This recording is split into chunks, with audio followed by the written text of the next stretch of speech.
怎么办？我应该怎么才能赶走那个南宫琉璃呢？就算是让顾西城每天尽量早点回家，好像也起不到多大的作用吧。那个南宫琉璃是什么人呢？为什么贺锦熙一定要让我赶走他呢？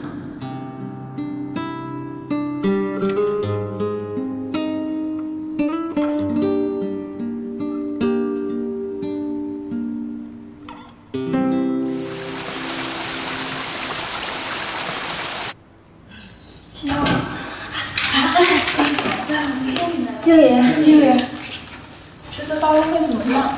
怎么样？准备的呀。这次发布会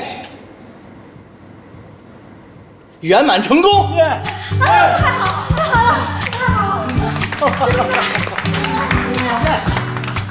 没有白费。咱们啊，这段时间的功夫都没有白费。我们倒还好，倒是南宫这几天一直忙着辛苦加班呢。哎呦，可不是嘛！南宫工作能力这么强，长得还这么漂亮，这次人事啊可算是慧眼识珠，给咱们找到个这么好的。这次发布会的成功，南宫居功至伟，恭喜恭喜！经理、王姐、李姐，你们都别夸我，这次功劳不是我自己的，是大家的。